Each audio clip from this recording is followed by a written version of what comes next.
Penske was near perfect at Phoenix. Now we head to Las Vegas, the Pennzoil 400. I am joined now by Ryan Stevens of Win the Race. Ryan, it's great to see you as always. Penske at Las Vegas has been hit and miss in recent years. Josh Berry, in a Penske affiliate team, won this race a season ago. Joey Logano has 4 wins here since 2019. But Ryan Blaney, winner at Phoenix, has kind of struggled here in recent years. They often have speed, but they rarely make it to the finish. And Austin Cindric, he needs a good finish. The terrible luck he's had to start this year. So Ryan, I want to fire off. Won the IndyCar Cup Series doubleheader a weekend ago. What's your outlook for Team Penske this weekend at Vegas? Well, I'm not so sure they could stay so hot here. I mean, Phoenix is a place we know Blaney dominates, Logano can be great at. So as we spoke about last week, that race was very predictable, and it turned out that way. For Las Vegas, I just looked at the average running position of Penske drivers over the last 3 years at, Charlotte, Homestead, Kansas, Texas, Las Vegas, like things that are just similar to this track type and included, Vegas in there. You have to go down to seventh before you get to a Penske driver, and sixth if you only look at Vegas during that time. If I had to show or pick one to show up with speed, it'd be Ryan Blaney. But he's just had brutal luck at Las Vegas, but he's brought some really fast cars here. And if I had to pick one to contend based on strategy, it'd be Joey Logano, which we've seen before. He won here in 2024 and he led only 6 laps in that race. And I know he frustrates some fans sometimes when he gets that strategy call correct. But we'll see how they look in practice and qualifying. But I enter this week, mainly on the Chevys and Toyotas. Yeah, while Penske has not maybe had the speed of Chevy and Toyota here in recent years, yeah, to your point, Logano in 2024, even to a degree, Josh Berry in 2025, they've been able to scheme their way to some victories, some late race track position. Moving on to Kyle Larson. Kyle Larson, I know he won the championship, had a great season overall last year, but he is now on a 28 race winless streak, which feels like an eternity by Kyle Larson's standards. But this is one of his best tracks. Like last fall at Las Vegas, that was maybe the closest he's come in that span to snapping the streak. He earned 19 stage points, finished runner-up. He's a 3-time Vegas winner. Where does Kyle Larson stack up in your pre-race power rankings, if you will? Yeah, when we simulate this, 200,000 times, we have Larson winning 23.8% of the time. So it's about 7% higher than anyone else in the field. And it might sound high, but if you look at the numbers, we'll use the sample set I just mentioned, we're talking about Penske over the last 3 years, those, I guess, comparable tracks to Las Vegas and include Las Vegas. He's won 5 of the 20 races, so that's 25%. If you look at Vegas only, it's 2 out of the last 6, so that's 33%. Small sample size, but still, he's winning these races. I pulled up our true performance scores and win the race as well, and last year he was number 1 in both races. So then I went back to 25, 25 and included 2024 in there as well, and he had the top 3 performances in those races. So he's just a stud. He's pulling double duty here for a reason. So it's going to be a fun weekend watching him Saturday and Sunday, trying to go back to back. But yeah, I fully expect him to be awesome on both days. I forgot he's doing double duty. Yeah, that O'Reilly race Saturday is stacked. Plenty of Cup talent in that field as well. You mentioned Chevy. Now we'll talk about Toyota. Denny Hamlin scored an emotional victory here in the fall. This was where he got win number 60. He was pretty good at intermediates last year. Obviously won Las Vegas, also won Michigan, Darlington in the spring. That was kind of a pit crew victory, but still, where do you expect Denny Hamlin to stack up Sunday? I expect he'll be strong. I mean, there's a top tier of like 5 drivers here when you look at our simulations, and he's fifth there, fifth highest win percentage in those simulations for this race. In the last 3 years, at these comparable tracks I'm talking about, we do have him second in average running position behind Kyle Larson. It dips a Okay. little when you look at Vegas only, but only to sixth. So it's not like he's, falling way down the list there. We know he can manage tires. We know he's a proven winner on this track type and at Vegas. So yeah, I do think he'll be strong.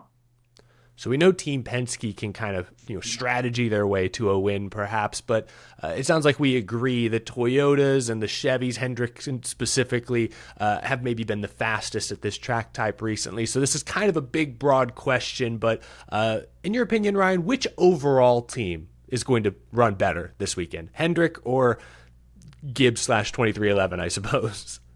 Yeah, Bowman's not going to race. I guess Allgaier was confirmed this morning.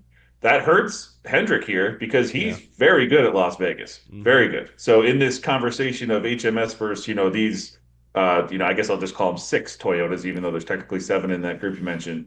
Yeah, I think that hurts him. Bowen is great here. So we briefly talked about Hamlin, jumping the Toyotas. Bell's a two-time winner in the same sample size I've been mentioning.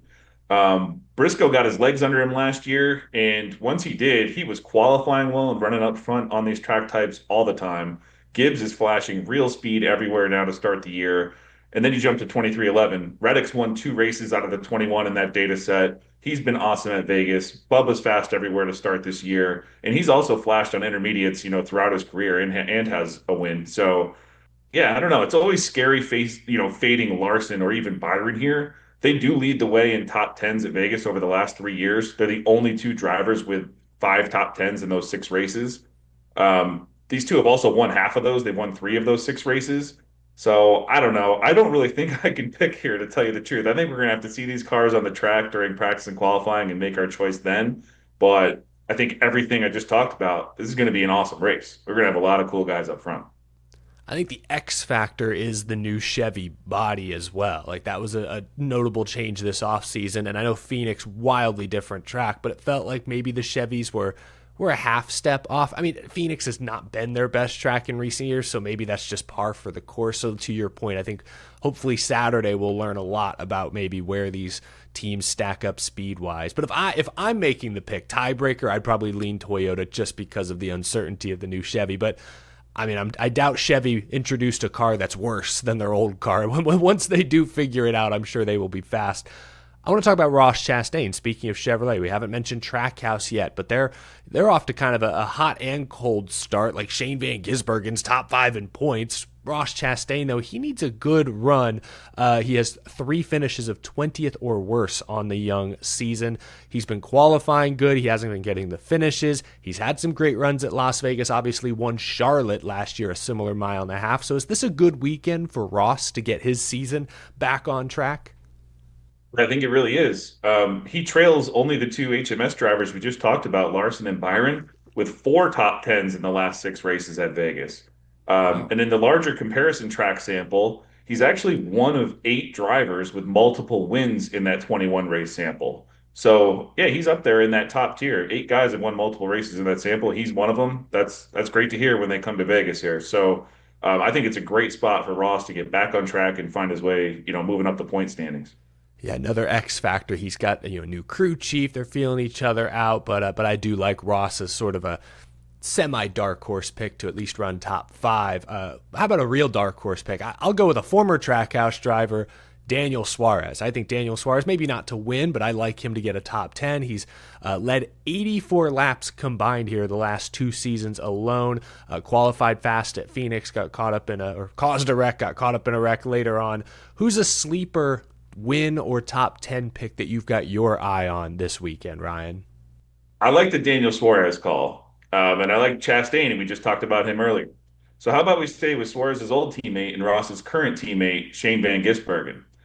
It was a lot of fun to watch him learn the different lines you can run on these ovals last year. He entering the corners, riding wall, learning about these, talking about the air pockets, everything. He just got better and better and better at this. And the last time we saw him at Vegas, he qualified 13th and ran over 30% of his laps inside the top 10, almost 60% of his laps inside the top 15.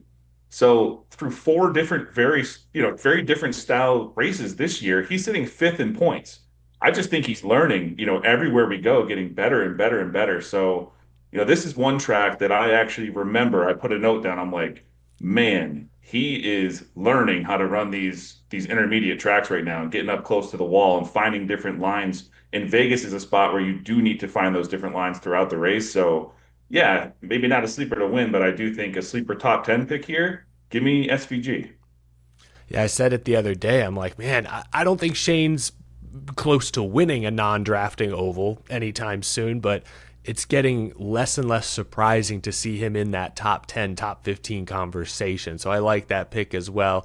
Should be fun to watch. Ryan Stevens, thank you as always for bringing the goods. Las Vegas is going to be a fun one. I know tonight, Wednesday night, you've got the draft. Can you tell us more about what fans can expect from that show? Yeah, we'll draft one driver from 8 different teams and then one bonus driver after that. So 9 picks per person. Tonight we have Brian Twining on as special guest. So we'll have 36 picks made tonight. We talk about a lot of different drivers, a lot of different stats. Cool if you're in your, one and done leagues or the NASCAR fantasy league, anything like that. You might take some nuggets, along with you when you're drafting your guys this weekend. And then the winner will pick a charity. Win the race will donate. So it's all for a good cause. Yeah, that's every Wednesday night at 8:30. Good deal. Brian's cool. That should be a fun show. Fans, definitely check that out, and check out wintherace.info for even more ways you can play along. So many great stats, analysis, and so much more at wintherace.info. Ryan Stevens, thanks for being on, and we'll talk again next week. Thank you very much. Enjoy Vegas.